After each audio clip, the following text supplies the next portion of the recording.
प्रिय श्रोता, मेरे भाई बहन, आपको याद होगा कि पिछले हफ्ते आपने प्रार्थना के काम में पवित्र आत्मा का काम भी सुना था कि वही हमारे दिलों में वचन बैठा सकता है।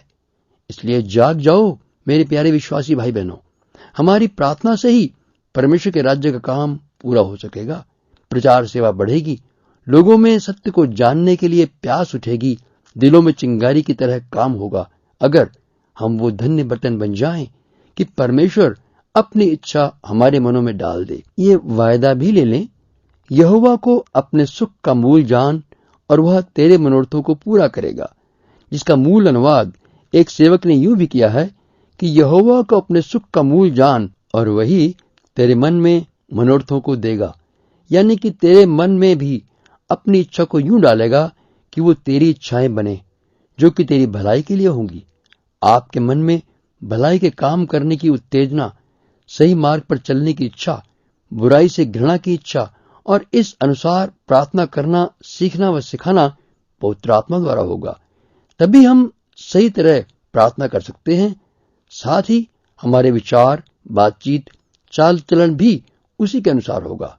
इसलिए आपकी खुशी का कारण, आनंद का सोता आपकी जरूरतें पूरा होना नहीं, बल्कि पिता परमेश्वर की संगति व उसी की खुशी के लिए जीवन बिताना खुशी का आनंद का कारण हो।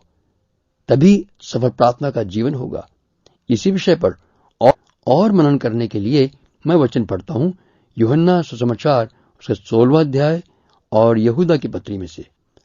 उस दिन तुम मुझसे कुछ न पूछोगे, मैं तुमसे सच सच कहता हूं, यदि तुम पिता से कुछ मांगोगे तो वह मेरे नाम से तुम्हें देगा। अब तक तुमने मेरे नाम से कुछ नहीं मांगा, मांगो तो पाओगे, ताकि तुम्हारा आनंद पूरा हो जाए। उस दिन तुम मेरे नाम से मांगोगे। मैं तुमसे यह नहीं कहता कि मैं तुम्हारे लिए पिता से विनती करूंगा। पिता तो आप ही तुमसे प्रेम करता है, इसलिए कि तुमने मुझसे प्रेम किया है, और यह भी कि तुमने विश्वास किया कि मैं पिता की ओर से आया हूं।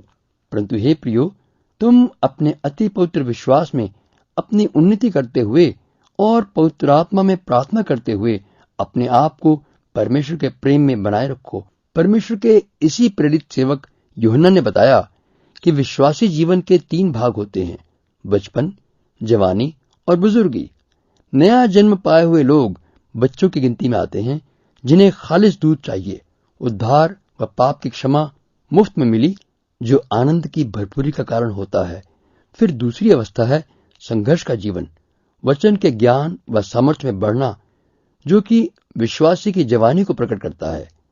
परमेश्वर का वचन उनके जीवन में बड़े बड़े काम करता है कि वे बुराई व दुष्टता पर जयवंत होकर आनंद पाते जाएं। और फिर समय आता है जीवन के पकने का, बड़प्पन का, बुजुर्गी का, जब विश्वासी अनंत अदृश्य परमेश्वर के साथ संगति व ज्ञान की गहराई में बढ़ता है। यीशु प्रभु ने जो प्रार्थना के बारे में शिक्षा दी, उसमें भी प्रार्थना के जीवन के ऐसे ही 3 पहलू बताए हैं।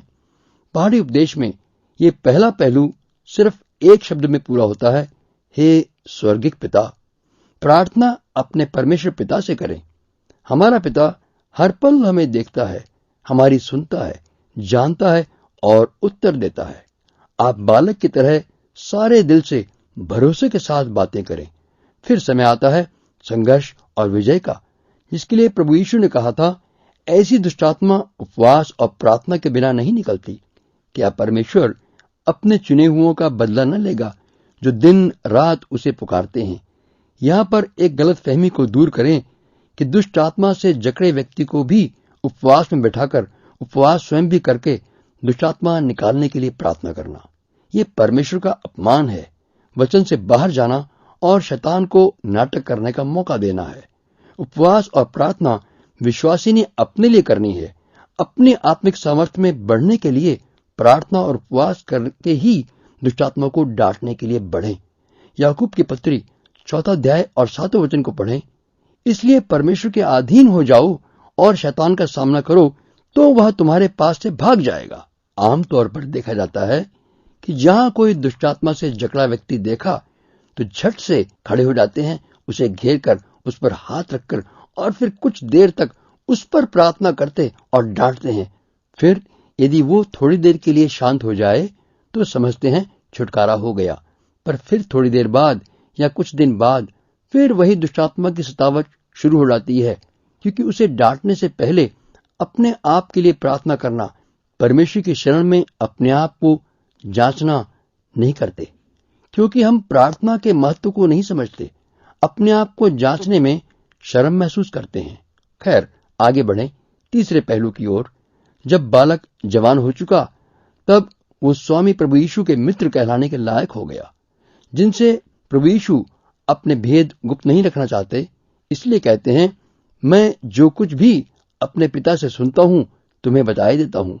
आमतौर पर जो चाहो मांगो के वायदे को दोहराते हुए राज्य की चाबियां दे दी हैं। इसलिए यह समय है कि उसके नाम में अधिकार व सामर्थ को हम इस्तेमाल में लाएं। उस समय तक और अब तक का फर्क प्रभु ने साफ कर दिया कि अभी तक तुमने मेरे नाम से कुछ नहीं मांगा, उस दिन तुम मेरे नाम में मांगोगे। उस दिन का मतलब था जब पवित्र आत्मा की भरपूरी होगी। याद करें, जब मसीह ने क्रूस पर सामर्थ्य कार्य किया, जी उठ करके 40 दिन बाद बादलों में उठ जाने का काम करके संपूर्ण विजय का डंका बजाया था, ताकि परमेश्वर की महिमा का काम पृथ्वी पर हो सके, पवित्र आत्मा का अवतरण हो सके, पवित्र आत्मा हरेक क्षमा पाए विश्वासी में निवास करे जो आदिकाल से अब तक न हुआ था, और पवित्र आत्मा के निवास का अद्भुत प्रदर्शन यानी जाहिर सबूत प्रार्थना में सामर्थ का अनिश्चित काल के लिए होना था। यदि पूछें कि क्या सबूत कि यीशु मुर्दों में से जी उठकर स्वर्ग चला गया, तो वह यही है। स्पष्ट को प्रमाण की आवश्यकता नहीं। हाथ कंगन को आरसी क्या, पढ़े लिखे को फारसी क्या, पवित्र आत्मा का वरदान जन साधारण के जीवन में अन्य भाषा की प्रार्थना जीता जागता सबूत है। बिना इस चिन्ह के 3 साल तक साथ रहने वाले चेले भी रुके रहे अपनी सेवा में आगे बढ़ने से। उसका पहला नमूना था डरपोक पतरस का दिलेरी से प्रचार करना। इसका तरीका प्रभु की आज्ञा के अनुसार है, इसलिए इस मार्ग को छोड़कर शॉर्टकट करने वाले दोषी ठहरेंगे।